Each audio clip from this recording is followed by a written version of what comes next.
তুমি বুড়ি মানুষ, তোমার গায়ে যত শক্তি আছে সমস্ত শক্তি দিয়ে আমারে পিটাও, আমারে মারো, মারতে মারতে আমাকে বাড়ি থেকে তুমি বের করে দাও। তোমার বাড়ি শুদ্ধ তামাম দুনিয়া ছেড়ে দিতে পারি, আল্লাহর নবীর কদম মোবারক ছেড়ে দিতে পারি না। রাসূল করিম সাল্লাল্লাহু আলাইহি ওয়াসাল্লাম হযরত আলীকে ডাকলেন, আলী গো, চুক্তিপত্রে যেখানে আমার নাম মুহাম্মদ রাসূলুল্লাহ লেখা আছে, আমার নামের সামনে থেকে রাসূলুল্লাহ নামটা বাদ দিয়ে দাও, মুহাম্মদ বিন আব্দুল্লাহ লেখ।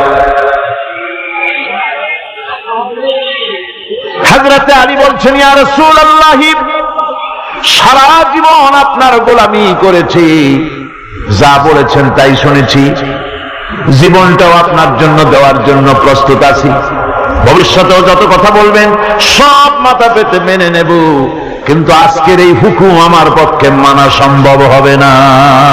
আমি আলীর পক্ষে কিছুতেই সম্ভব নয় যে আল্লাহর নবীর নামের সামনে থেকে মুহাম্মদুর রাসূলুল্লাহ আমি কেটে দেব। রাসূলুল্লাহ শব্দ আমি কাটতে পারবো না, এটা আমার পক্ষে সম্ভব নয়। নবীজি বললেন, আলী, কোন জায়গায় রাসূলুল্লাহ লেখা আমারে দেখো, আমি কেটে দিই।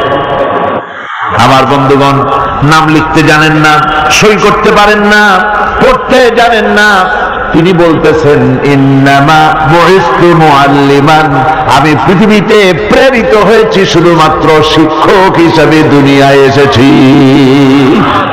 সুবহানাল্লাহ। দুনিয়ার কোন শিক্ষা প্রতিষ্ঠানে আল্লাহ রাব্বুল আলামিন তার হাবিবকে পড়ান নাই, যেহেতু তিনি তো বিশ্ব নবী। আমার নবী কি নবী? জোরে কর না, কি নবী?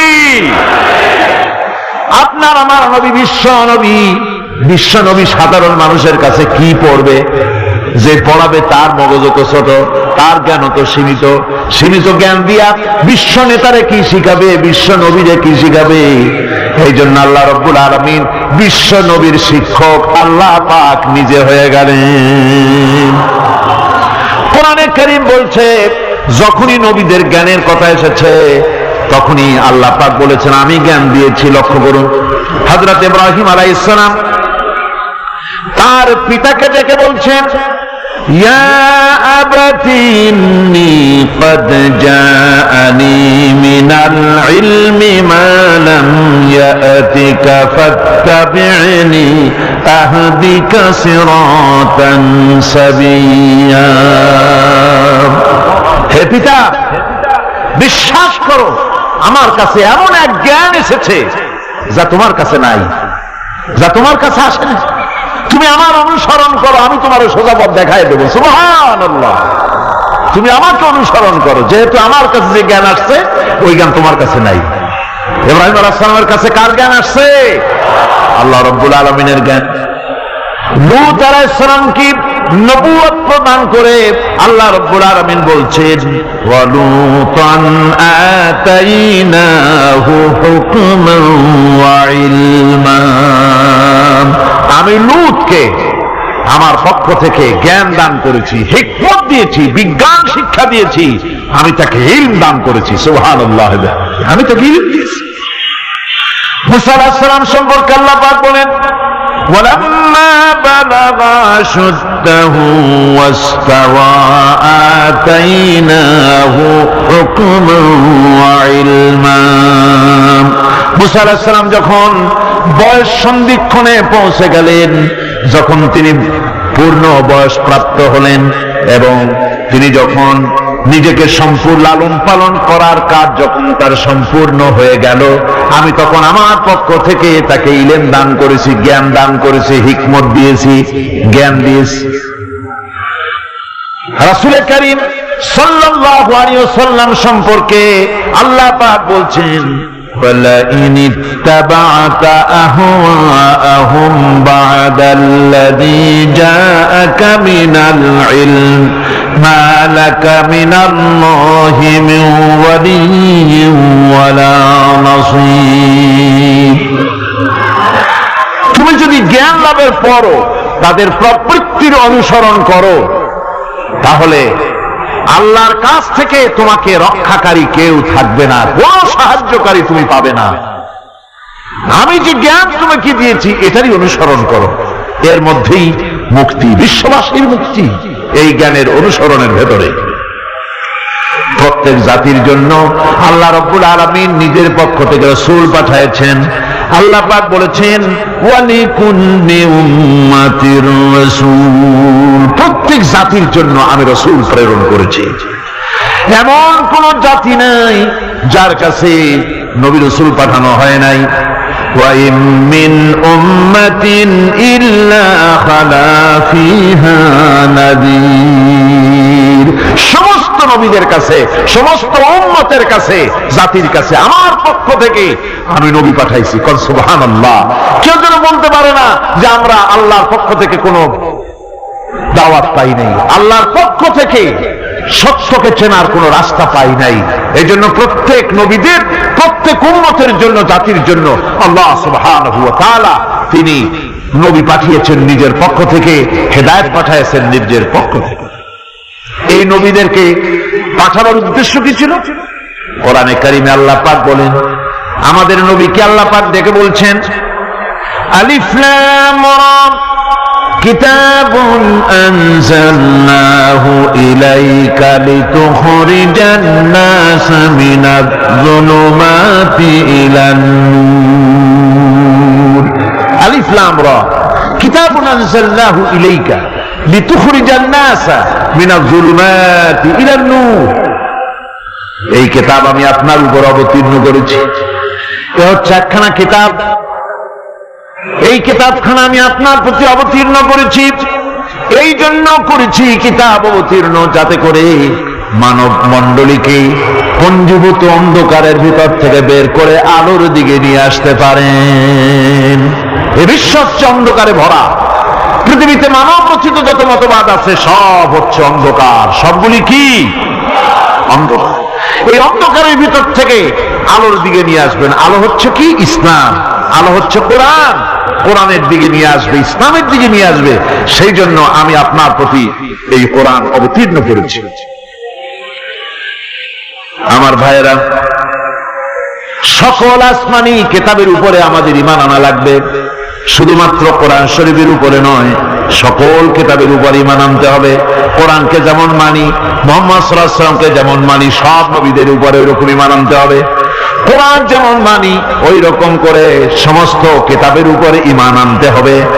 এটার শর্তই দেওয়া হয়েছে, মুমিন হচ্ছে তারা ওয়াল্লাযীনা ইউমিনুনা বিমা উনজিলা ইলাইকা ওয়া মা উনজিলা মিন ক্বাবলিক।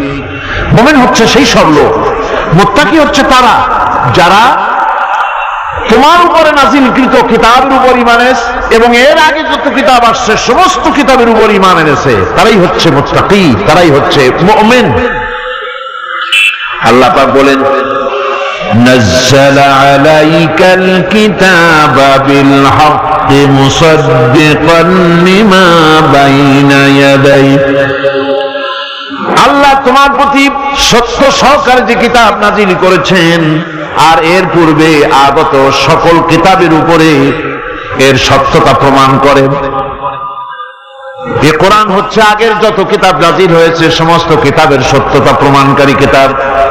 এই জন্য মুমিনদেরকে বলতে বলা হয়েছে কুল আমান্না বিল্লাহি ওয়া মা উনজিলা আলাইনা ওয়া মা উনজিলা আলা ইব্রাহিম ওয়া ইসমাঈল ওয়া ইসহাক ওয়া ইয়াকুব ওয়াল আসবাত।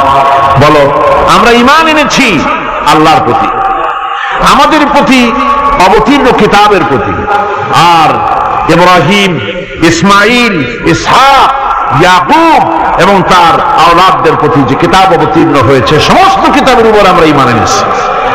وما أوتي موسى وعيسى والنبيون من ربهم لا نفرق بين أحد منهم ونحن له مسلمون। আর মুসা, ঈসা, অন্যান্য নবীদের উপরে যত কিতাব অবতীর্ণ হয়েছে সমস্ত কিতাবের উপরে আমরা ঈমান আনতেছি। আর আমরা হচ্ছি আল্লাহ পাকের আজ্ঞাবহ, আমরা হচ্ছি আল্লাহ পাকের বান্দার মধ্যে আমরা শামিল। আল্লাহ পাক বলছেন এই পৃথিবীতে আমি যত নবী পাঠাইছি সমস্ত নবীদের সাথে তিনটা জিনিস দিয়েছি। কয়টা জিনিস? তিনটি জিনিস দিয়েছি সমস্ত নবীদের। لقد أرسلنا رسلنا بالبينات وأنزلنا معهم الكتاب والميزان ليقوم الناس بالقسط। নিঃসন্দেহে আমি নবীদেরকে স্পষ্ট নিদর্শনাদি সহ এই পৃথিবীতে পাঠিয়েছি এবং সেই সঙ্গে তাদেরকে কিতাব দিয়েছি আর তাদেরকে মিজান দান করেছি, বাইয়ানাত দান করেছি। তিনটা জিনিস দিয়েছি, এক দিলাম বাইয়ানাত, আর এক দিলাম কিতাব, আর এক দিলাম মিজান। কয়টা হলো? তিনটা। বাইয়ানাত কি? বাইয়ানাত হলো, বাইয়ানাত বলা হয় এমন জিনিসগুলি কি যা একজন নবীর আচার আচরণ দেখে বুঝতে পারা যায় নিঃসন্দেহে ইনি আল্লাহর নবী। সুবহানাল্লাহ। এটাই হচ্ছে বাইয়ানাত। তার চরিত্র, তার আচার আচরণ এগুলি প্রমাণ করে তিনি নবী। আমার বন্ধুগণ, হযরতে খাদিজা রাদিয়াল্লাহু তাআলা আনহা যখন ইসলামের দাওয়াত পেয়েছিলেন, আল্লাহর নবীর পক্ষ থেকে যখন দাওয়াত পেলেন, নবুয়তের তাওহীদের যখন দাওয়াত পেয়েছিলেন, একজন স্ত্রী হিসেবে তার স্বামীর প্রতি এত শ্রদ্ধা, স্বামীর প্রতি এত ভক্তি শ্রদ্ধা, অনাবিল ভক্তি শ্রদ্ধা, যার কারণে হযরতে খাদিজা একটা মুহূর্তের জন্য, এক সেকেন্ডের জন্য দেরি করেন নাই, কোনো প্রশ্ন তোলেন নাই যে আপনি নবী হইলেন কেমনে, অথবা আপনার মধ্যে তো এই জিনিস দেখছি, আপনি নবী হইলেন কেমনে, এমন কোন কথা বলেন নাই। যখনই নবুয়তের তাওহীদের দাওয়াত পেলেন, মা খাদিজাতুল কুবরা সঙ্গে সঙ্গে তিনি পড়ে নিলেন লা ইলাহা ইল্লাল্লাহু মুহাম্মাদুর রাসূলুল্লাহ। নবী করিম সাল্লাল্লাহু আলাইহি ওয়াসাল্লাম বলেছেন, আকাশের নিচে জমিনের উপরে খাদিজার মতো উত্তম মহিলা পৃথিবীতে আর নাই। কি সম্মান আল্লাহ পাক তাকে দিয়েছেন! আল্লাহ পাক নিজে হযরতে খাদিজাকে সালাম জানিয়েছে। সুবহানাল্লাহ বলবেন। হেরা পাহাড়ে হযরতে জিবরাইল আলাইহিস সালাম নবীজির সঙ্গে কথা বলছেন, ওহী নিয়ে এসেছেন। কিছুক্ষণ পরে হযরতে জিবরাইল বলেন, ইয়া রাসূলুল্লাহ, আমি দেখতে পাচ্ছি খাদিজা আপনার জন্য খাবার নিয়ে আসতেছেন। খাদিজা যখন আপনার কাছে পৌঁছে যাবে, আপনি খাদিজাকে বলবেন, আল্লাহ রাব্বুল আলামিন আজ আমি আসার সময় আমার মাধ্যমে খাদিজাকে সালাম জানিয়েছেন। হযরতে খাদিজা যখন নবীজির কাছে পৌঁছে গেছেন, আল্লাহর নবী বলেন, খাদিজা তোমার জন্য আজকে একটি সুসংবাদ আছে। তিনি বললেন, আমার জন্য কি খবর, কি সুসংবাদ? হযরতে রাসূল বলছেন, খাদিজা শোনো, এইমাত্র জিবরাইল আমার কাছে চলে গেলেন, আর জিবরাইল বলে গেলেন আল্লাহ রাব্বুল আলামিন তোমাকে সালাম জানিয়েছেন। হযরত খাদিজা ডুকরে কেঁদে উঠলেন। তিনি বললেন, ইয়া রাসূলুল্লাহ, আমার মানব জন্ম সার্থক হয়ে গেছে, আল্লাহ আমারে সালাম জানাইছেন, এর চাইতে সৌভাগ্য আমার জীবনে আর কিছুই নাই। তবে নবীজি, আল্লাহর সালামের জবাব কেমনে দিতে হয় আমি জানি না, আপনি দয়া করে আমার পক্ষ থেকে আল্লাহর সালাম যেমনে দিলে আল্লাহ খুশি হয় তেমনি আপনি দিয়া দিবেন। কি মহব্বত স্বামী আর স্ত্রীর ভিতরে ছিল! হযরতে খাদিজা হযরতে রাসূল করিম সাল্লাল্লাহু আলাইহি ওয়াসাল্লাম, নবী করিম সাল্লাল্লাহু আলাইহি ওয়াসাল্লামের ঘরে হযরত খাদিজা যতদিন ছিলেন আরেকটি বিবাহ তিনি করেন নাই। হযরত আয়েশা বলছেন, নবীজি আমার কাছে ঘুমানো ছিলেন, গভীর রাত্রে আমার ঘুম ভেঙে গেল। আমি চিন্তা করলাম নবীজি কোথায় গেলে, মনে করলাম অন্য কোন স্ত্রীর ঘরে গেছে নাকি। আমি খুঁজতে লাগলাম, কোনো ঘরে পাওয়া গেল না। খুঁজতে খুঁজতে অবশেষে আমি নবীজিকে পেলাম রিয়াদুল জান্নাতের ভেতরে মসজিদে নববীর জান্নাতের টুকরার ভেতরে বসে নবীজি মোনাজাত করতেছেন, আমিও পিছনে আল্লাহর দরবারে হাত তুললাম। নবীজি বলতেছিলেন, রব্বুল আলামিন, কঠিন ওই হাসরের ময়দানে মা তার সন্তান পড়ে যাবে, তার সন্তান যাবে, স্বামী তার স্ত্রীকে হারায় ফেলবে, স্ত্রী তার স্বামীকে চিনবে না। ওই কঠিন হাসরের ময়দানে তাআলা আমি যেন আমার খাদিজারে হারাইয়া না যাই। মোনাজাত শেষ হওয়ার পর হযরত আয়েশা বলেন, ইয়া রাসূলুল্লাহ, খাদিজা এই বুড়ির কথা এখনো কেন আপনার মনে পড়ে? খাদিজার পরে কুমারী মেয়েও তো আপনি বিয়ে করেছেন, খাদিজার কথা কেন বুড়ির কথা বলতে পারেন না? নবীজি বলেন, আয়েশা রে, খাদিজার সম্পর্কে এরকম কথা আর তুমি বলবে না। তোমরা জানো না, তোমরা সবাই আমার সুদূরের স্ত্রী, আর খাদিজা আমার এমন সময় স্ত্রী যখন এই মক্কা নগরীতে মুহাম্মদ সাল্লাল্লাহু আলাইহি ওয়াসাল্লামের পাও রাখার জায়গা ছিল না। হযরত আয়েশা বললেন, ইয়া রাসূলুল্লাহ, আমি ক্ষমা চাই, আমাকে মাফ করে দিন। আমি খাদিজার সম্পর্কে এমন কথা আর উচ্চারণ করব না, তবে খাদিজার সম্পর্কে আমার কিছু কথা শোনান। হযরত নবীজি বলেন, আয়েশা রে, শোনো, আমার সঙ্গে বিবাহের পর খাদিজার ধন সম্পত্তি যা ছিল আল্লাহর রাস্তায় সব উজাড় করে দিয়েছে। কতদিন না খেয়ে থেকেছে, একদিনের জন্য বলে নাই আপনার সাথে বিয়ে হয়েছে বলে আজ আমি না খাইয়ে আসি। সারাদিন সারা রাত দাওয়াতের কাজ করে আমি যখনই দরজার কাছে ফিরেছি, যত রাত হোক না কেন, একবার বলেছি খাদিজা, অমনি দরজা খুলে গেছে। আমি প্রশ্ন করেছি, খাদিজা, যত রাত্রে আসলাম একদিনও দুইটা ডাক দেওয়া লাগলো না, তুমি কি ঘুমাও না?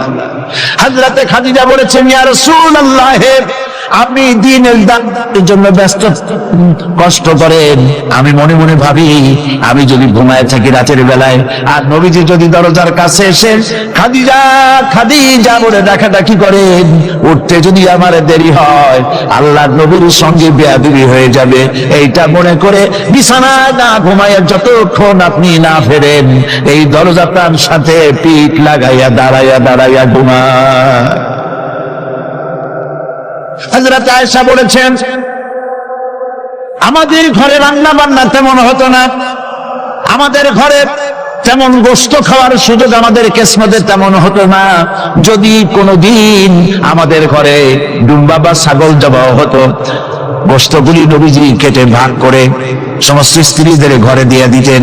এরপরে কয়েকটা গোশতের টুকরা একটা টুকরায় নিয়ে হযরত খাদিজা মদিনার অলিতে গলিতে ঘুরে বেড়াতেন। খাদিজার কোন বান্ধবী পাওয়া যায় কিনা? সুবহানাল্লাহ। নবী করিম সাল্লাল্লাহু আলাইহি ওয়াসাল্লাম তার স্ত্রীদেরকে ভাবে ভালোবাসতেন, আর স্ত্রীরাও নবীর জন্য এভাবে ভালোবাসতেন, ভালোবাসা দিতে। স্ত্রী অধিকার ইসলাম দিয়েছে, আর কেউ দিতে পারে না। আর এই স্ত্রীদের মধ্যে সবথেকে উত্তম স্ত্রীকে নবীজি বলেছেন, আদ-দুনিয়া কুল্লুহা মাতাউন ওয়া খায়রুল মাতাইদ দুনিয়া ইমরাতুস সালিহা। দুনিয়ার সবকিছু এর মধ্যে উত্তম নিয়ামত হচ্ছে প্রতিপরায়ণা। সুবহানাল্লাহ। হুজুর বলেছেন, তিনটি জিনিস আমি পছন্দ করি, তিনটি জিনিস আমার প্রিয়। একটি হলো নামাজ, একটি হলো সুগন্ধ, আর একটি হলো স্ত্রী। সুবহানাল্লাহ। এই স্ত্রীকে সমান অধিকার দিয়েছে নবীজি। আল্লাহর ইসলাম সমান অধিকার দিয়েছে।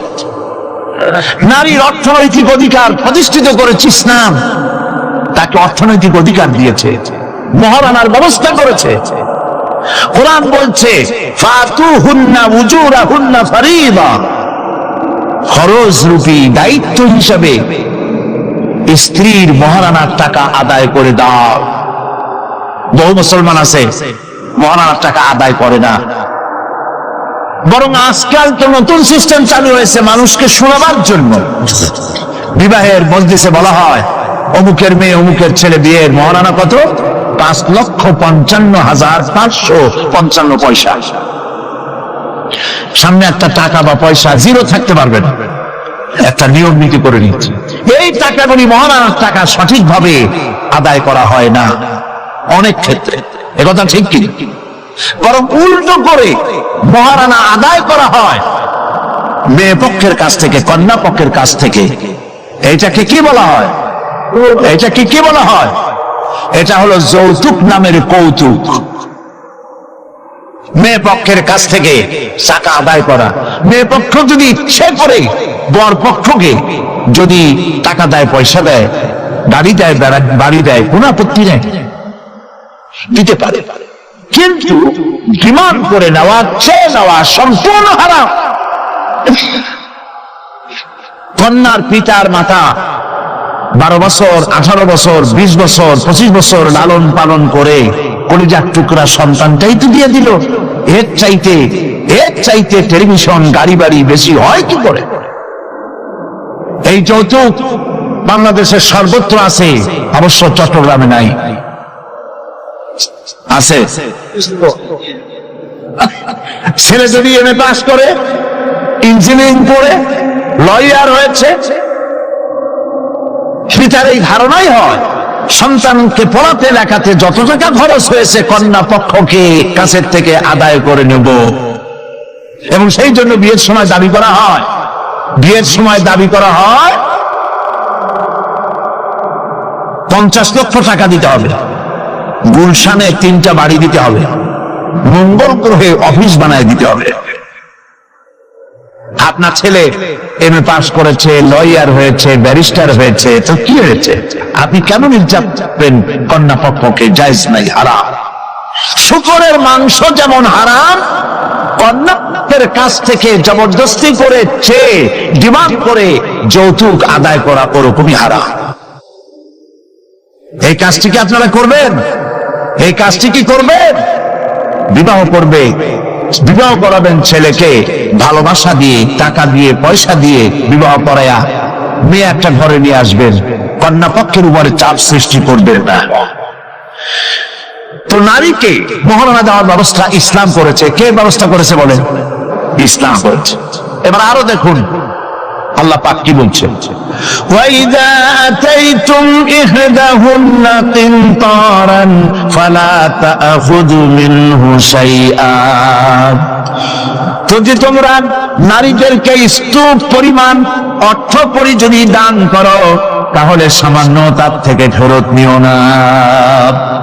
চান মহিলাদের কাছে, নারীদের কাছে কিছু পুঁজি থাকুক, টাকা পয়সা থাকুক, আল্লাহ এটা চান। যদি তুমি কিছু দাও, তা যদি রূপ আকারেরও হয়, তবুও সেগুলিকে ফেরত দিও না, ফেরত দিও না। বহু মুসলমান আছে আমাদের সমাজে, হজ পড়ে, নামাজও পড়ে, কপালে দাগও পড়ে গেছে, তার ব্যবসা আছে, ধানি জমিনও আছে, বিবাহের সময় মেয়েকে টাকা কড়ি দিয়ে, ব্যবসা টাকা কড়ি যৌতুক দিয়ে বিদায় করে দেয়। সম্পত্তির ভাগ দেয় না, ব্যবসারও ভাগ দেয় না। আছে না এমন? আছে কি? আপনি কন্যাকে ঠকালেন, এর জন্য আল্লাহর কাছে আপনাকে দায়ী হতে হবে। মেয়েদেরকে অর্থনৈতিক অধিকার আল্লাহ এভাবে প্রতিষ্ঠিত করেছেন, সে মহিলাদেরকে অর্থনৈতিক দিক থেকে তাদেরকে নির্যাতন করা যাবে না। এবার মেয়েদেরকে শিক্ষার অধিকার দেওয়া হয়েছে, করতে দেওয়া হয়নি। তারা বলছে, ইসলামের দুশমনেরা বলে নারীদেরকে ইসলাম ঠকাইছে। কোথা থেকে ঠকালো? কন্যা হিসেবে মর্যাদা দিল, বধূ হিসেবে মর্যাদা দিল, তারপরে অর্থনৈতিক সুযোগ করে দিল, এবার শিক্ষার অধিকারও প্রতিষ্ঠিত করল। হযরতে আয়েশা রাদিয়াল্লাহু তাআলা আনহা, তিনি শিক্ষয়িত্রী ছিলেন, হাজার হাজার সাহাবীর উস্তাদ ছিলেন। সুবহানাল্লাহ বলেন। হাদিসের উস্তাদ ছিলেন, তাফসীরের উস্তাদ ছিলেন, ফিকহের উস্তাদ ছিলেন। শিক্ষার অধিকার ইসলাম দিয়েছে নারীকে। নারীরা লেখাপড়া করতে পারবে, কোনো অসুবিধা নেই। এভাবে অধিকার শুধু অর্থনৈতিক নয়, লেখাপড়ার অধিকার দিল। তালাকের একটি অধিকার, এটি একটি গুরুত্বপূর্ণ বিষয়। তালাকের অধিকারটিও শুধুমাত্র পুরুষের না, এই তালাকের অধিকার নারীদেরকেও দেওয়া হয়েছে। কথা বুঝতে পেরেছেন? তালাকের অধিকার, বিবাহ বিচ্ছেদের অধিকার শুধু পুরুষের নয়, নারীকেও দেওয়া হয়েছে। পুরুষ যদি অকর্মণ্য হয়, যদি সে উন্মাদ হয়, জালিম হয়, নপুংসক হয়, তাহলে এই স্ত্রী কোর্টে তা প্রমাণ করে তার স্বামীকে পরিত্যাগ করে ইচ্ছে মতো স্বামী গ্রহণ করতে পারবে। ইসলাম সুযোগ দেয়। তালাক, কথায় কথায় তালাক দেওয়ার একটা রেওয়াজ আমাদের দেশে আছে। বাংলাদেশে যদি আল্লাহ কোনদিন দয়া করে ইসলামী রাষ্ট্র প্রতিষ্ঠিত করে দেন, তাহলে কথায় কথায় তালাক দেওয়ার এই প্রথাকে বন্ধ করে দেওয়া হবে। তরকারিতে লবণ কম হয়েছে, শুটকি মাছে ঝাল হইল কেন, এই সব কথা বলে তালাক দেওয়া যাবে না। আর একসঙ্গে 3 তালাক দেওয়া তো যাবেই না। এক সাহাবী এসে নবী করিম সাল্লাল্লাহু আলাইহি ওয়াসাল্লামের কাছে খবর দিলেন যে একজন তার স্ত্রীকে একসাথে 3 তালাক দিয়েছে। নবী করিম সাল্লাল্লাহু আলাইহি ওয়াসাল্লাম এত গোসা হয়েছিলেন যে বসার থেকে যান। তিনি বললেন, এই লোকটি তো আল্লাহ পাকের কোরআনের সাথে তামসা করেছে। তালাকের আল্লাহর কাছে 2টা হালাল সবচেয়ে জঘন্য। 2টি হালাল সবথেকে জঘন্য। একটা হলো ভিক্ষাবৃত্তি, আর একটা হলো তালাক। যখন তালাক দেওয়া হয় অন্যায় ভাবে, গোসায় আল্লাহর আরশ কাঁপতে থাকে। নাউজুবিল্লাহ বলে আপনি এভাবে তালাক দিতে পারবেন না। তালাক দেওয়ার নিয়ম হলো, যখন স্ত্রীর সাথে, লক্ষ্য করুন, স্ত্রীর সাথে বনিবনা হচ্ছে না, স্ত্রীর চরিত্র খারাপ, স্ত্রীর দাজ্জাল মার্কা, বনেই না, তো আল্লাহ পাক তখন বলেছেন উভয় পক্ষের আত্মীয় স্বজন নিয়ে মীমাংসা করার চেষ্টা করো, সালিসি করো। যদি মীমাংসায় না হলো, তাহলে 1 মাসে 1 তালাক দাও, বিছানা আলাদা করে দাও, এবং অপেক্ষা করো তার এই অবস্থা দেখে সে ফিরে আসে নাকি। যদি ফিরে আসে তো গ্রহণ করো, যদি ফিরে না এলো 2য় মাসে 2য় তালাক দাও। তাও যদি ফিরে না, তাহলে সে গিয়ে 3 তালাক একদম রেজি করে দাও, আর ফেরত হবে না। 3 তালাকে বায়না করে দাও, এই স্ত্রীকে আর গ্রহণ করা যাবে না। এখন আমাদের দেশে রাগের মাথায় একসাথে 3 তালাক দেওয়ার পর মনে মনে অনুশোচনা হয়, এতগুলো ছেলে পেলে নিয়ে করবো কি, কি সর্বনাশ হইল, রাগের মাথায় করলামটা কি। এখন এই বউ ফিরে পাওয়ার জন্য মসলা তালাশ করে। তখন গ্রামের মুন্সি মৌলবী, এই জাতীয় 1 শ্রেণীর লোক আছে যারা কোরআন বোঝে না, হাদিস বোঝে না, তারা হিল্লা নামক একটা ঔষধ দায়ের করছে। সেই ঔষধটা কি? তারা বলে যে এই স্ত্রীকে যদি আবার নিতে চাও, তাহলে আরেকটা পুরুষের সঙ্গে বিবাহ দাও, এবং শর্ত করো যে তোমার কাছে দিলাম, 2-3 দিন পর তুমি তালাক দিয়ে দিবা, এরপরে আমরা নিয়ে নেব। তালাকের নিয়তে বিবাহ করা এটা সম্পূর্ণ হারাম, বিবাহ হবে না। তালাকের নিয়তে বিয়ে করলো, বিয়ে হবেই। তারপরে এই যে ভাড়া করা, একজনের সঙ্গে হিলা করতে দেওয়া, এটাকে হাদিসের ভাষায় বলা হয়েছে ভাড়া করা সাত। ভাড়া করা সাত। ইসলামে এই ধরনের কোন বিধান নাই। সবাই কান খুলে শুনুন, হিল্লা করার যে ব্যবস্থা বাংলাদেশে গ্রামে গঞ্জে আছে, শরীয়তের কোন অস্তিত্ব নাই। কেউ যদি তার স্ত্রীকে তালাক দেয় আর এই স্ত্রীকে আবার ফেরত নিতে চায়, পর্যন্ত ফেরত দিতে পারবে না। একটা পথ আছে, সেই পথটা হলো এই ইচ্ছে করে কোন স্বামী গ্রহণ করেন, আর সেই স্বামী যদি ইচ্ছে করে ঘটনাচক্রে তালাক দেয়, অথবা ঘটনাচক্রে সেই স্বামীর যদি মৃত্যু হয়, তাহলে কেবলমাত্র প্রথম স্বামীর কাছে আসতে পারবে। এছাড়া প্রথম স্বামীর কাছে আসা কিয়ামত পর্যন্ত সম্ভব নয়। এইটা ইসলাম করেছে দৃষ্টান্তমূলক শাস্তি দেওয়ার জন্য। কথায় কথায় তালাক দেবা, বাগুন ভর্তায় মরিচ হইল কেন, এই সব শয়তানি চলবে না। এইটার জন্যই এই বিধান করা হয়েছে। তালাক কখনো রাগের মাথায় এই জঘন্য কাজ কেউ করবেন না। যদি করতেই হয় তাহলে 3 মাসে 3 তালাক হবে। একসাথে 3 তালাক দেওয়া যাবে না। যদি কেউ একসাথে 3 তালাক দিয়ে বসে, তালাক হয়ে যাবে। এটাও মনে রাখবেন, তালাক হয়ে যাবে। তবে আল্লাহ পাক অসন্তুষ্ট হবেন, নারাজ হবেন, গুসায় আল্লাহর আরশ কাঁপতে থাকে। এই কাজটি কখনো করবেন না। আল্লাহ পাক তালাক চান না। আল্লাহ চান স্বামী স্ত্রীর মধ্যে মহব্বত পয়দা হোক। সুবহানাল্লাহ। যদি স্ত্রীর উপর রাগ হয়, কখনো মন খারাপ হয়, আল্লাহ বলছেন ওয়ালা তানসাউল ফাদলা বাইনাকুম, তোমরা পরস্পরের অনুগ্রহকে ভুলে। আজকের একটা ব্যাপারে মন খারাপ হয়েছে, তুমি চিন্তা করো তোমার জীবনের অনেক ক্ষেত্রে এই স্ত্রীর অনেক অবদান আছে, সেগুলিকে মনে করে আজকেরটা মাফ করে দিবি তো সারস। সুবহানাল্লাহ। আল্লাহ পাক চান না স্বামী স্ত্রীর ভিতরে অসন্তুষ্টি থাকুক এবং তালাক পর্যায়ে চলে যায়। একবার নবী করিম সাল্লাল্লাহু আলাইহি ওয়াসাল্লাম বসে আছেন মসজিদে নববীর ভিতরে, মুখ মলিন, সাহাবায়ে কেরাম ভয়তে কথা বলতে পারছেন।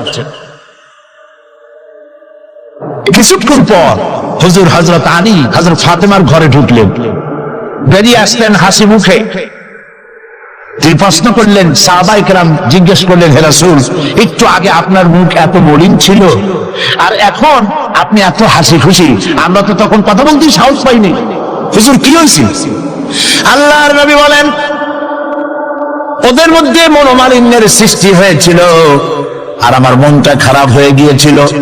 ওদের, বুঝতে পারছেন তো, হযরত আলী এবং ফাতেমার মধ্যে মনোমালিন্য সৃষ্টি হয়েছিল, আমার মনটা খারাপ হয়ে গিয়েছিল। আমি ভেতরে গেলাম, উভয়ের সঙ্গে কথা বললাম। এখন তারা দুজনের মধ্যে তাদের ভুল বুঝাবুঝির নিরসন হয়েছে, আমার মনটা খুশি হয়ে গেছে। নবীজি বলেন, ফাতেমাকে যে কষ্ট দেয় সে আমাকে কষ্ট দেয়, কারণ ফাতেমা আমার কলিজার টুকরা। স্বামীর ও স্ত্রীর মধ্যে সম্পর্ক ভালো থাকতে হবে, অধিকার সমান, তবে স্বামীর মর্যাদা বেশি। মর্যাদা কার বেশি? স্বামীর মর্যাদা বেশি। তিরমিজি শরীফের হাদিসে এসেছে, আল্লাহর নবী একদিন একদিকে যাচ্ছিলেন, জঙ্গল থেকে এক পাহাড়িয়া উট এসে নবীজির কদমের উপরে নবীজির কদম মোবারকে চুমা দিল, সেজদা করলো। সাহাবায়ে কেরাম বললেন, ইয়া রাসূলুল্লাহ, পাহাড়ের উটের কি সৌভাগ্য, আল্লাহর নবীর পায়ের উপরে চুমা খেয়েছে, সেজদা দিয়েছে।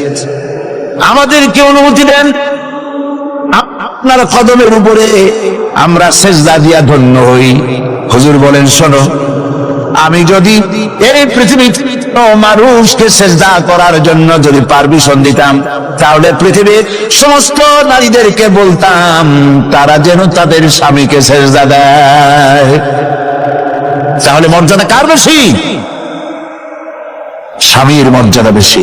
অধিকার সমান, মর্যাদা বেশি স্বামী।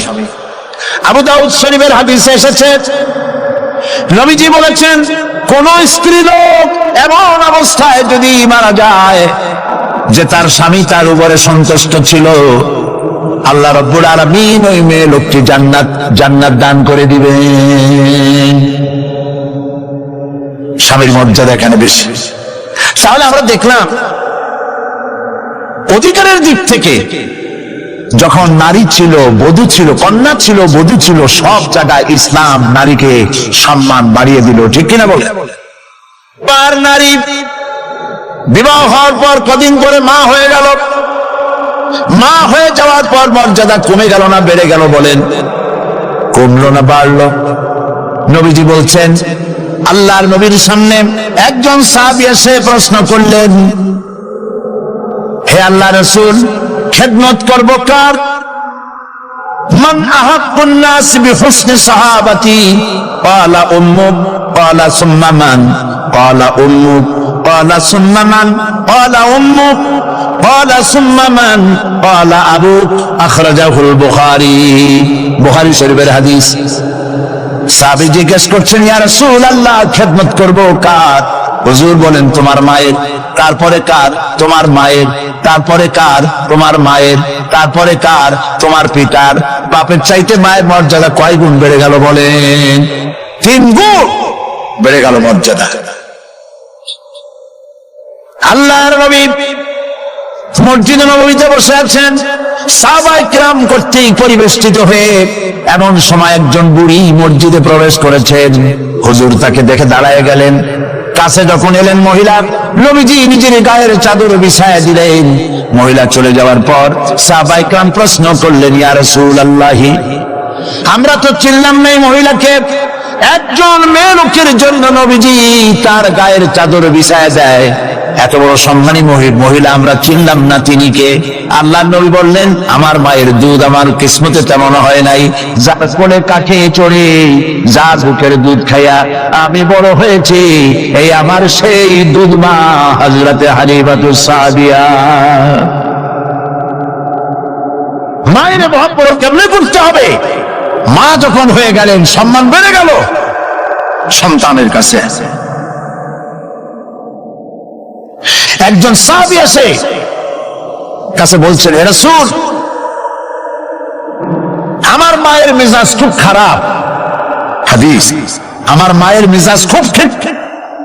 হুজুর প্রশ্ন করলেন, তোমার মা যখন তোমারে গর্ভে রাখছিলেন তখন তো মেজাজ খারাপ ছিল না? তিনি বললেন, হুজুর আমি সত্যি বলছি, মেজাজ খুবই খারাপ। হুজুর বলছেন, তোমাকে যখন তোমার মা ডেলিভারি করেছিল তখন তো মেজাজ খারাপ ছিল না? কয় না হুজুর, দারুণ খারাপ মেজাজ। হুজুর বললেন, তোমার 2.5 বছর 2 বছর ধরে যখন দুধ খাওয়াইছিল তোমার মা তখন তো তার মেজাজ খারাপ ছিল না। সাহাবী যখন এর পরেও বললেন, ইয়া রাসূলুল্লাহ, আমি আমার মায়ের দুধের হক আদায় করে দিয়েছি। হুজুর বললেন, দুধের হক আদায় করেছো তুমি, তোমার মায়ের একটি সপ্তাহের হক তুমি আদায় করতে পারো নাই। তুমি যদি পড়ে গেছো ছোট্টবেলায় খাটের থেকে কোলের থেকে পড়ে গেছো, কেঁদে উঠছো, আর তোমার মা যে তখন বলেছে, সারা জীবন এই একটি শব্দের হক আদায় করতে পারবে না। মায়ের সম্মান ইসলাম এভাবে বাড়িয়ে দিলেন। আল্লাহ রাব্বুল আলামিন শিখাই দিলেন, وَقَضَى رَبُّكَ أَلَّا تَعْبُدُوا إِلَّا إِيَّاهُ وَبِالْوَالِدَيْنِ إِحْسَانًا। তোমার রবের পক্ষ থেকে তা ফয়সালা হয়েছে যে আমার ইবাদত করার পর মা বাপের ইহসান করবে। দেখেন অবস্থাটা দেখুন, লক্ষ্য করুন, আল্লাহর ইবাদতের পরেই বান্দা কাজ করবে। বলেন কার? মা বাপ ইহসান করো। মা বাপের সামনে মুখ দিয়ে চোখ রাগায় কথা বলবে না। ওয়ালা তাকুল্লাহুমা উফিন ওয়ালা তানহারহুমা, ঝিরকি দিবে না, ধমক দিবে না। আর তাদের সঙ্গে কোন ভাষায় কথা বলবে তাও আল্লাহ শিখায় দিয়েছেন। আল্লাহ পাক বলেন, ওয়াকুল লাহুমা কাওলান কারীমা, সম্মান সূচক কথা বলো মা বাবার সাথে। আর শিখায় দিলেন, বান্দারা তোমার মা বাবার জন্য আমার কাছে এই ভাষায় দোয়া করো, রব্বির হামহুমা কামা রব্বায়ানি সগীরা। আয় আমার রব, আমার মা বাপ ছোটবেলায় আমাকে যেভাবে স্নেহের করে লালন পালন করেছে, আল্লাহ পাক দয়া করে আমাকে, আমার পিতামাতাকে তোমার রহমতের কোলে লালন পালন করো। আল্লাহ পাক শিখাই দিয়েছেন। এই দোয়া করবেন তো? মনে থাকবে? প্রত্যেক নামাজের পরে মুনাজাতে এই দোয়া করবেন। মা বোনেরা লেখাপড়া করতে পারবেন, চাকরি করতে পারবেন, জিহাদে যেতে পারবেন, সবই করতে পারবেন পর্দার ভিতরে থেকে। আল্লাহ পাক কোরআনে কারিমে বলেছেন, ওয়াকারনা ফি বুয়ুতিকুন্না ওয়ালা তাবাররাজনা তাবাররুজাল জাহিলিয়াতিল উলা। ওয়াকারনা ফি বুয়ুতিকুন্না, তোমরা তোমাদের ঘরের মধ্যে থাকো, আর জাহিলিয়াতের যুগ মতো করে সাজসজ্জা করে তোমরা বেরিও না, আর চমক করে বেরিও না, সৌন্দর্য প্রদর্শনী করো না। পৃথিবীতে বিভিন্ন দেশে মিস সুন্দরী প্রতিযোগিতা হয় না? হয় কিনা? সুন্দরী প্রতিযোগিতা হয় পৃথিবীর বিভিন্ন দেশে।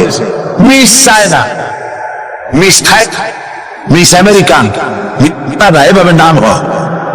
সুন্দরী প্রতিযোগিতা কি?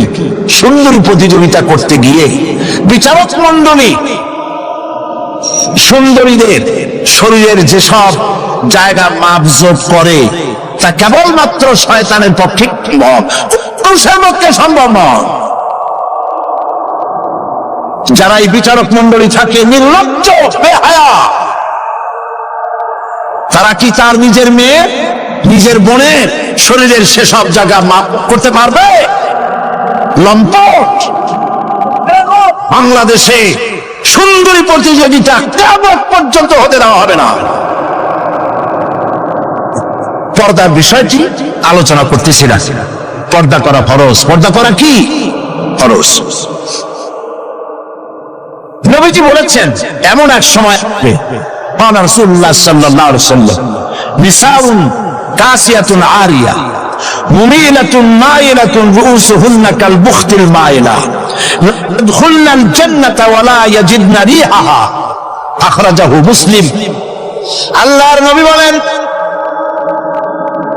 এমন এক জামানা আসবে যখন বস্ত্র পরিধানকারিণী উলঙ্গিনী হবে মেয়ে লোকগুলি, উটের চুটের মতো করে খোপা বেঁধে মরাল সময় হেলে দুলে পরপুরুষের আকর্ষণ করে রাস্তায় চলাফেরা করবে। এদের কথা জান্নাতের সুঘ্রাণ এদের প্রবেশ করবে না। কাসিয়াতুল আরিয়া বস্ত্র পরিধানকারিণী উলঙ্গিনী। কথা শুনতেছেন আপনারা? বুঝতে পারতেছেন? বস্ত্র পরিধানকারিণী উলঙ্গিনী কাপড় পরছে, যা পরাও যা না পরাও তাই, জান্নাতে যেতে পারবে না। এই জন্য অশালীন পোশাক বাদ দিতে হবে। রাসূলুল্লাহ বলেছেন আরাফাতের ময়দানে তোমরা যেমন খাবে তোমাদের মেয়েদেরকে স্ত্রীদেরকে তেমন পরাবে, তোমরা যেমন খাবে তেমন তাদের খাওয়াবে, তোমরা যেমন পরবে তেমন তাদেরকে পরাবে। কেউ কেউ এর অর্থ করেছে যেমন খাবো তেমন খাওয়াবো, এটা তো ঠিক আছে, যেমন পরি তেমন তাদেরই পরাতে হবে। তো পুরুষও প্যান্ট শার্ট পরে মেয়েদেরকেও প্যান্ট শার্ট পরানো শুরু করছে। নাউজুবিল্লাহ বলেন। কিয়ামতের অনেকগুলি আয়াত আছে। হযরত আলী রাদিয়াল্লাহু তাআলা হাদিস রওয়ায়াত করেছেন কিয়ামতের পূর্বে 15টি লক্ষণ প্রকাশ পাবে, তিরমিজি শরীফের হাদিস। তার মধ্যে একটি লক্ষণ হলো এই, মেয়েরা পুরুষের পোশাক পরবে, পুরুষরা মেয়েদের পোশাক পরবে। এটা তো শুরু হয়ে গেছে। শুরু হয়েছে কিনা? মেয়েরা আমাদের দেশেও এই প্রচলন শুরু হয়েছে। কোন কোন ক্ষেত্রে মহিলারা প্যান্ট শার্ট ইত্যাদি চাদরবিহীন এগুলি পরে রাস্তায় বেরোনো শুরু হয়ে গেছে। পুরুষগুলি আমাদের দেশে এগুলি কম, বিদেশে দেখেছি চুল পরে। আমাদের দেশে দুল পরা শুরু করছে কিনা আমার চোখে এখনো পড়ে নাই। আছে? আমি তো এত খাতায় দেখি তারপরেও আমার নজরে পড়ে না।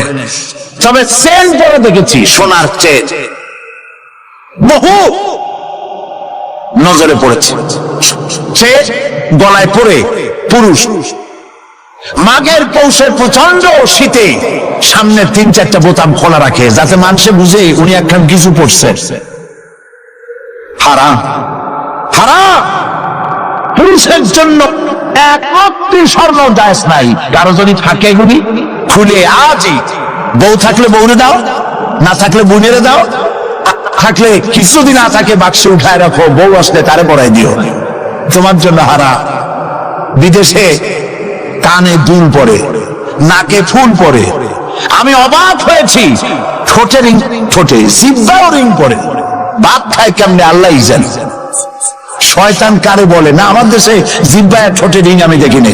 আমি ইউরোপ আমেরিকা দেখেছি মাথার চুল চতুর্দিক থেকে কেটে মাথার চান্দির উপরে তালপট্টির দ্বীপের মতো বানায় রাখে, আবার দুই দিক থেকে কামাইয়া মাথার উপরে তাল পাতার মতো রঙিন করে চুল খাড়া করে রাখে, আবার পিছনে চুল ছোট ছোট কেটে, ছোট করে কেটে ওইখানে বাড়ির নম্বর, রোড নম্বর, টেলিফোন নম্বর লিখে রাখে। আমি দেখে বলছি শয়তানে যদি এই সব দেখে আমি কানবে আর বলবে যে আমি শয়তান হয়েছিলাম কেন। আমার তো কত মারাত্মক হয়ে গেছে। মানুষ এই শয়তানদের করে নাউজুবিল্লাহ বলে। এই জন্য পোশাকের ব্যাপারে মা বোনরা কেমন পোশাক পরবে আল্লাহ পাক কোরআনের মধ্যে বলে দিয়েছে। ওরা সমান অধিকার দিতে চায়, নারীকে পুরুষ বানায়া পুরুষের সমান অধিকার দিতে চায়, আর ইসলাম নারীকে নারীর মর্যাদায় রেখে পুরুষের সমান অধিকার। কথাটা পার্থক্য আছে কি নাই? বুঝতে পেরেছেন কিনা? নারী পোশাক শাড়ি মার্জিত। আল্লাহ পাক কোরআন শরীফের মধ্যে বলেছেন, মহিলারা এমন একটা কাপড় পরবে যেই কাপড়টা এমন শাড়ি পরার পর অথবা সালোয়ার কামিজ পরার পর কাপড় পরার পর এর উপর একটা চাদর পরবে এমন যে চাদরটা মাথাটা গলাটা বুকটা ঢেকে যায়, এমন একটি চাদর পরা আল্লাহ পাক ফরজ করে দিয়েছেন প্রত্যেকটি বয়সপ্রাপ্ত না করে। সেই জন্য মা বোনদেরকে তাদের কাপড় চোপড় শালীন হতে হবে। কোরআন শরীফ আল্লাহ পাক বলেছেন, ওয়ালা তাকরাবুজ জিনা ইন্নাহু কানা ফাহিশাতান ওয়া সাআ সাবিলা।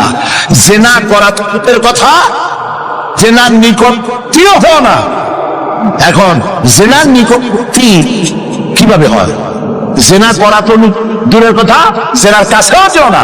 জিনার কাছে যাওয়ার জন্য এগুলি হচ্ছে রুট, অশ্লীল গান, অশ্লীল বাজনা, সৌন্দর্য প্রতিযোগিতা, অশালীন অমার্জিত কাপড় চোপড় পরে রাস্তায় বেরোনো, এগুলি জিনা ব্যভিচার পথকে বাড়িয়ে দেয়। বলেন নাউযুবিল্লাহি মিন যালিক।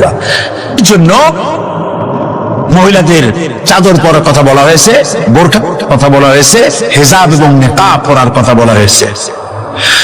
মহিলাদের ঘরই হচ্ছে তাদের জন্য জিহাদ। জিহাদের ফজিলত বয়ান করার পর মা বোন করেছেন, হে রাসূল আমাদের জিহাদের উপায় কি? হুজুর বলেছেন, আলাইকুন্না বিল বাইতি ফাইন্নাহুম জিহাদুকুন্না। তুমি ঘরে থাকো, ঘরটাই তোমার জন্য জিহাদ। সন্তান প্রতিপালন করা এটাই তোমার জন্য জিহাদ।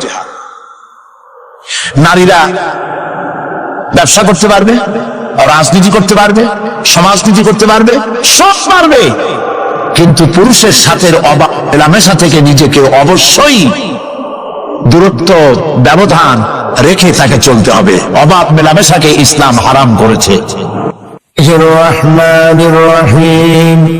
এই বিশ্ব পরিস্থিতির একটি পরিসমাপ্তি ঘটে যাবে। বিশ্ব পরিস্থিতির পরিসমাপ্তির পর কিয়ামত অনুষ্ঠিত হবে। সেই কিয়ামতের দিন দুটি ভাগ হবে, এক ভাগ যাবে জাহান্নামে আর এক ভাগ যাবে জান্নাতে। এখন এই জাহান্নামটা কি ধরনের হবে সে সম্পর্কে কোরআন বলছে, ইন্না জাহান্নামা কানাত মিরসাদা। জাহান্নাম হচ্ছে একটি ঘাঁটি বিশেষ, লিত্তাগিনা মাআবা, যা হবে বিদ্রোহীদের আবাসস্থল, লাবিথিনা ফিহা আহকাবা, যার ভেতরে মানুষেরা জাহান্নামীরা যুগের পর যুগ অবস্থান করবে। লা ইয়াযুকুনা ফিহা বারদান ওয়ালা শারাবা, এবং সেখানে কোনো ঠান্ডা বা কোনো পানীয়, সুপেয় কোনো পানীয় তাদের কিসমতে হবে না। ইল্লা হামিমা ওয়া গাসসাকা, সেখানে পান করার জন্য তারা পাবে উত্তপ্ত টকবগে গরম পানি আর ক্ষতের ক্ষরণ পুজ রক্ত। নাউযুবিল্লাহি মিন যালিক। জাযাআন ওয়িফাকা, এটি হচ্ছে তাদের কৃত কর্মের পূর্ণ ফল। ইন্নাহুম কানু লা ইয়ারজুনা হিসাবা, কারণ ছিল তারা হিসাবের কোন হিসাব নিকাশের আশা করত না। ওয়াকাযযাবু বিআয়াতিনা কিযাবা, আর তারা আমার আয়াতগুলিকে মিথ্যা মনে করে প্রত্যাখ্যান করেছিল। ওয়া কুল্লা শাইইন আহসাইনাহু কিতাবা, আর আমি গুনে গুনে তাদের সমস্ত আমলগুলি লিপিবদ্ধ করে রেখেছিলাম। ফাযুকু ফালান নাযীদাকুম ইল্লা আযাবা, এখন বুঝো মজা, এখন তোমাদেরকে আযাব ছাড়া আর কিছুই বাড়ানো হবে না। এ হলো আজকে যেটুকুন আলোচনা করতে চাই সেটুকুনের তর্জমা। আমি চেষ্টা করব খুব সংক্ষেপে কথাগুলিকে আপনাদের সামনে পেশ করার জন্য। বিমাশিয়াতিল্লাহি তাআলা, ইন্না জাহান্নামা কানাত মিরসাদা, জাহান্নাম হচ্ছে একটি ঘাঁটি, একটি ফাঁদ। আরবি রাসাদ শব্দ থেকেই মেরসাদ শব্দের উৎপত্তি হয়েছে।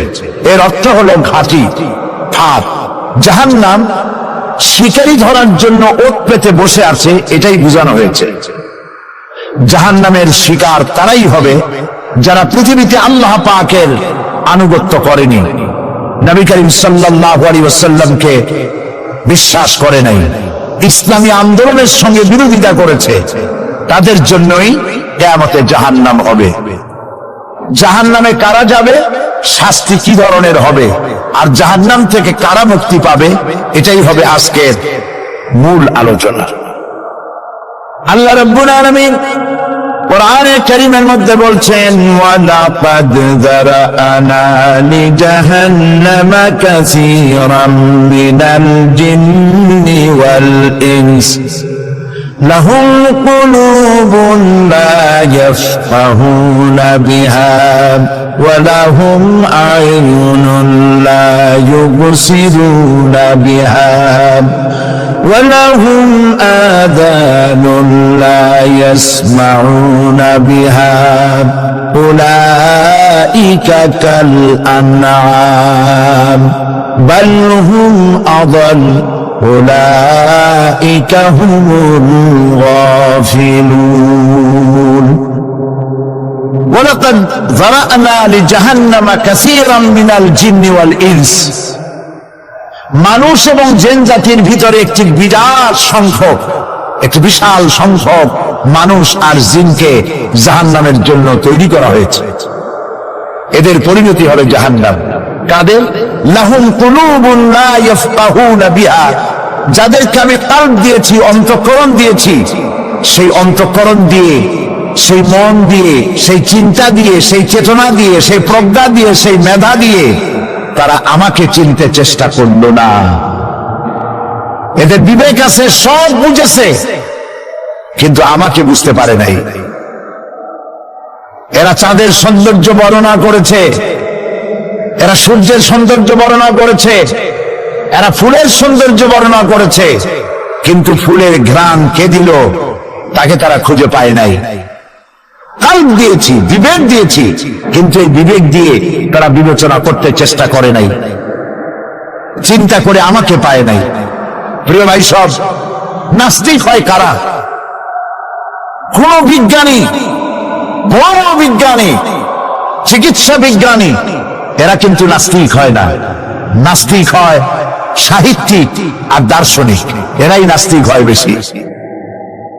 কেবলমাত্র শান্তিনিকেতনের মুরিদ যারা, ওইখানকার খলিফা যারা এরকমের সাহিত্যিক, এরকমের দার্শনিক, ওরাই দুনিয়ার সব বোঝে, আল্লাহরে বোঝে না। এদের চোখ দিয়েছি, এরা দুনিয়ার সব সৌন্দর্য উপভোগ করে, কিন্তু আমাকে চিনতে চেষ্টা করে না। তারা আমার কিতাব দেখা তু না মর যায়, मुझे ये डर है कि दिले जिंदा तू ना मर जाए, कि जिंदगानी इबारत है तेरे जीने से। मुझे ये डर है कि दिले जिंदा तू ना मर जाए, আমার এই ভয় হয় হে আমার জীবিত আত্মা, তোর জন্য মৃত্যু না হয়ে যায়। কারণ তোর বেঁচে থাকার অর্থই হলো আমার বেঁচে থাকা, আর তুই মরে যাওয়ার অর্থ হলো আমি মরে যাওয়া। যে যার বিবেক মারা গেছে তার বেঁচে থাকার কোনো লাভ নাই। বিবেক জাগ্রত, সচেতন ওই সব মানুষের যারা আল্লাহ পাকের সৃষ্টির পূর্ণতা দেখে মাথা সিজদায় অবনত করে দেয়। আল্লাহ পাক বলছেন, কলব দিলাম, গবেষণা করলো না, চোখ দিলাম, দেখলো না, কান দিলাম, শুনলো না। এদের অবস্থা কি? আল্লাহ রাব্বুল আলামিন বলেন, উলাইকা কাল আনআম, এরা চতুষ্পদ জানোয়ারের মতো, এরা পশু। এরপরে আল্লাহ পাক বলছেন, বাল হুম আদাল, পশুর চাইতে নিকৃষ্ট। প্রিয় ভাই সব, জাহান্নাম বড় কঠিন জায়গা। হাসরবাসীরা জাহান্নামের গর্জন শুনতে পাবে। খুব কঠিন জায়গার দিকে আমরা প্রতি মুহূর্তে অগ্রসর হচ্ছি। আল্লাহ যেন জাহান্নাম থেকে আমাদেরকে রক্ষা করেন, আমরা বলি আমিন। কিয়ামতের ময়দানে জাহান্নামের গর্জন হাসরবাসীরা শুনতে পাবে। আল্লাহ রাব্বুল আলামিন বলেন, ইযা উলকু ফিহা সামিউ লাহা শাহীকান ওয়া হিয়া তাফুর। যখন জাহান্নাম গর্জন করতে থাকবে, জাহান্নামের প্রচন্ড গর্জন, তাকাদু তামাইয়াজু মিনাল গায়ব, মনে হবে যেন জাহান্নাম গোসায় পেটে পড়তে চাইছে। কুল্লামা উলকিয়া ফিহা ফাওজুন সাআলাহুম খাযানাতুহা আলাম ইয়াতিকুম নাযীর। যখন কোন দলকে